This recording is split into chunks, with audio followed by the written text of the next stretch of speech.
개발이 가능한 땅이냐, 이게 가장 중요합니다. 상기 신도시가 들었으니까 그 인접 땅이 언젠가는 개발이 될 거 아니냐, 이런 접근 방법을 사용하는데 사실은 정반대라는 데 문제점이 심각성이 있습니다.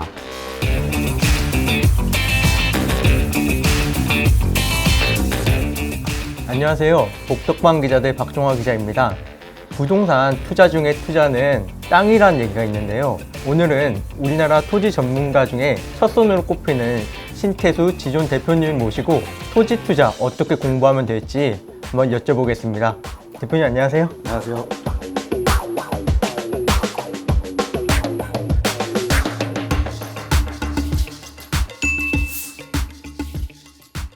주택에 비해서 아무래도 토지는 좀 어렵게 생각하시는 분들이 많은 것 같은데요. 토지 투자 장점이라면 좀 어떤 게 있을까요? 몇 가지 이제 포인트가 있는데요.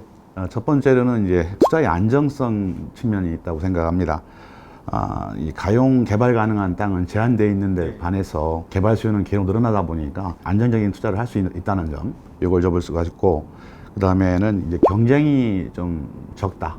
토지시장은 아파트 시장 같은 경우는 아무래도 이제 정보가 다 공개되고 이러다 보니까 경쟁이 치열할 수밖에 없는데, 토지시장 같은 경우는 이제 어떤 개발 수요에 따라서 접근을 할 수 있는 지역이라다 보니까 아무래도 요즘 그 3기 신도시라든가 이런 것들 때문에 토지 수요에 대한 관심이 많지만 아직까지는 그래도 비대칭 시장이라고 말씀드릴 수가 있겠습니다. 그 다음에는 이제 관리의 편리성, 이런 측면이 있는데, 우리가 이제 주택 같은 거를 사서 세를 놓는다든가 또 뭐 상가 건물 같은 경우를 취득해서 임대차 놓는 경우에 이 세입자 관리라든가 여러 가지 복잡한 일이 많이 생기는데, 토지 같은 경우는 상대적으로 취득한 다음에 이제 관리의 용이성이 있다는 점, 이 점을 이제 꼽을 수가 있고, 또 하나는 이제 가격 상승에 대한 어떤 제한이 없다는 점에서 큰 매력이 있습니다. 이건 뭐냐면은 이제 토지 같은 경우는 개발 호재만 있다면 가격 상승의 제한이 거의 없기 때문에 주택 시장이 아무리 뭐 핫한다 하더라도 단기간에 뭐 100%, 200% 상승하는 경우는 없지 않습니까? 네. 그런 데 비해서 모든 게 그런 건 아니지만 개발 수요가 있는 곳이라면 지속적인 가격 상승이 이루어지기 때문에 주택 시장 또는 상가 건물 이런 시장에 비해서 투자의 안정성 또는 매력이 많은 시장이다, 이렇게 말씀드릴 수가 있겠습니다. 여러 가지 장점이 많은 시장 같은데, 또 주변에서 보면은 땅 투자 잘못했다가 뭐 10년 동안 돈이 묶였다 이런 분들이 많더라고요. 토지 투자에 앞서서 뭐 꼭 공부해야 할 점이 있다던가 좀 어떤 게 있을까요? 토지 투자에서 제일 중요한 점은 지금 말씀하신 것처럼 그런 단점이 있기 때문에 주요 포인트는 딱 한 가지로 말씀드릴 수가 있는데, 개발이 가능한 땅이냐, 이게 가장 중요합니다. 이런 것을 알기 위해서는 우선 뭐 지목이라든가 지목에 따른 용도지역, 그리고 향후에 개발 계획이 있느냐 없느냐가 매우 중요한 포인트라고 말씀드릴 수가 있겠습니다. 이런 것들은 이제 우리가 토지위음이라는 정부 사이트가 있죠. 네. 여기를 통해서 개략적인 내용을 파악할 수도 있고, 전문적인 사이트를 활용해서 개발 정보를 이렇게 모아놓은 사이트를 활용하는 방법도 하나의 방법이고, 무엇보다도 이제 초보자라면 아무래도 전문가의 조언이 필수적이라고 말씀드릴 수가 있을 것 같습니다. 이런 땅 사면은 이제 개발 계획도 없고 돈 묶인다 이런 땅이 있다면 좀 어떤 게 있을까요? 아무래도 이제 좀 전에도 말씀드렸지만 개발이 가능한 땅을 사야 되는데 그렇지 않은 경우가 너무 많으니까 요즘 보면은 뭐 이 상기 신도시가 개발이 많이 이루어지다 보니까 흔히 말하는 기획부동산 쪽에서 야, 상기 신도시 옆에 좋은 땅이 있는데 사라, 이런 권유 전화들이 많이 온다고 얘기를 듣고 있습니다. 그런데 이제 어떤 단점이 있느냐 하면은 여기서 이제 현혹시킬 때 말하기를 상기 신도시가 들었으니까 그 인접 땅이 이제 언젠가는 개발이 될 거 아니냐, 이런 접근 방법을 사용하는데 사실은 정반대라는 데 문제점이 심각성이 있습니다. 상기 신도시는 이제 주로 개발 제한 구역을 해제해서 개발을 하는 곳이고, 지구 바깥 같은 경우는 대부분의 경우가 개발 제한 구역으로 엄격한 이제 규제를 받고 있는 거거든요. 그래서 이런 땅을 샀을 경우에는 아주 큰 낭패를 볼 가능성이 많습니다.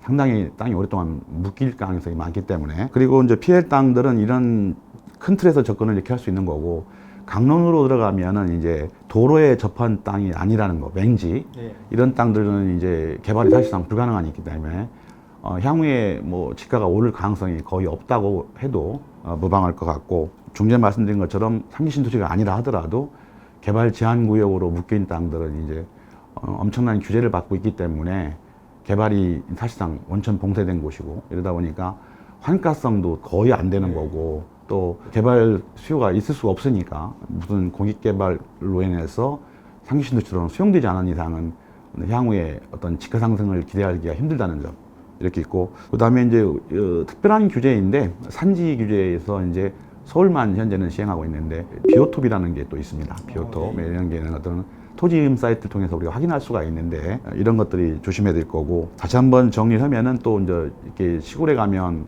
농지 같은 경우도 묘지가 많은 땅들은 또 개발이 힘드니까 분쟁도 많이 생기고, 이런 땅들은 1차적으로 피해 땅이라고 생각합니다. 그래서 결론을 말씀드리면 개발이 불가능한 땅이라는 것은 이제 규제가 많은 땅, 공법상이라는 말을 쓰는데 공법상 규제가 많은 땅들이 피해야 될 땅인 것이죠. 사실은 그렇게 정리할 수 있을 것 같습니다.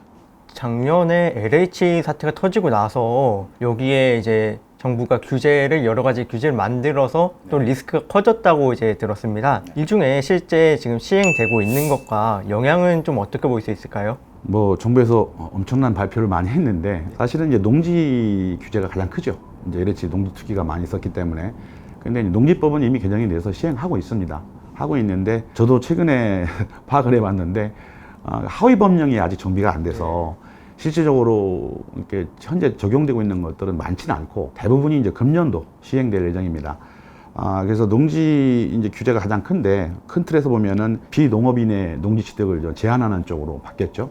또 하나는 농업법인의 문제가 좀 많았었습니다. 그동안에 실제 농업법인이 아닌 땅 투기에 하는 사람들 농업법인이 많아서 이거에 대한 규제를 많이 했습니다. 우선 먼저 그 강론으로 들어가면 농지를 공유로 이렇게 기획부동산 같은 경우 많이 했는데 농지를 공유로 여러 사람 이름으로 이제 지분으로 투자하는 것을 취득이 제한되는 걸로 있고, 이게 이제 5월 18일자부터 시행됩니다. 그리고 다음에는 투기 지역 또는 이제 투기가 우려되는 지역에서 농지를 취득할 경우에 농지 살 때는 이제 농지 취득 자격증명이라는 것을 발급받아야 되는데 이거에 대한 규제를 좀 강화해서 이런 지역일 경우에는 이제 농지위원회를 신설하거든요. 이번 개정법에서 농지위원회의 심사를 받도록.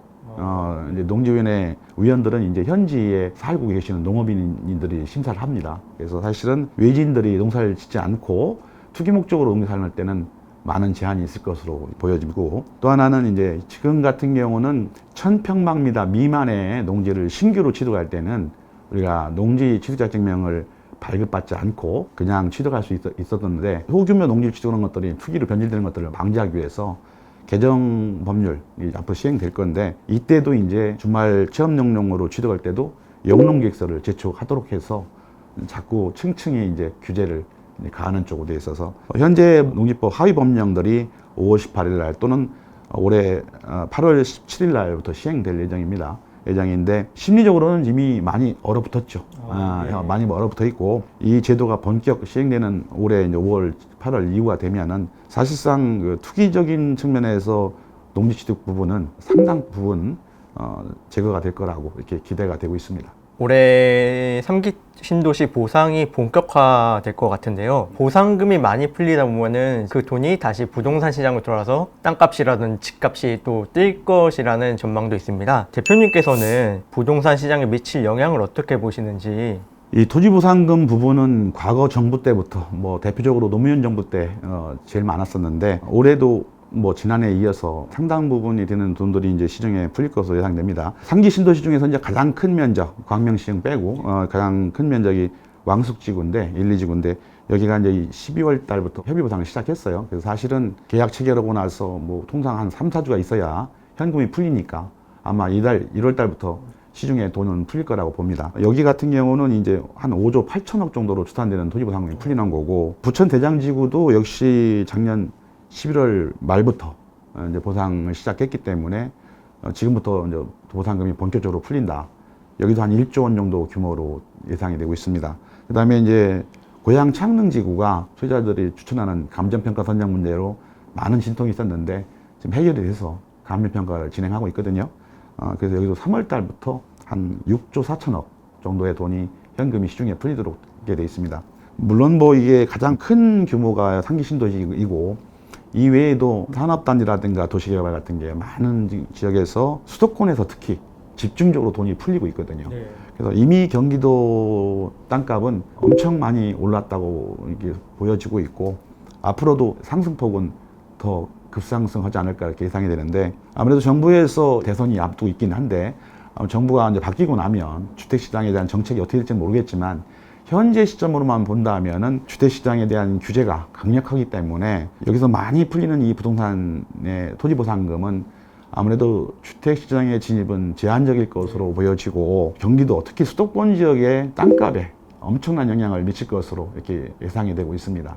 근데 가뜩이나 지금 올라 있는 땅값이 더 오르기 때문에 향후에 이제 토지보상을 앞두고 있는 정부에서 발표한 또 상시도시는 아니지만 공공주택지구들을 사업을 할 때 또 토지보상금의 상승으로 이어져서 불해고리라고 하는데, 우리가 그 고리가 아무래도 강력할 것으로 이렇게 예상이 되고 있습니다.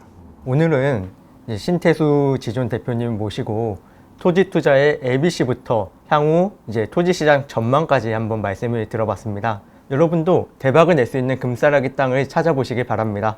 예, 감사합니다.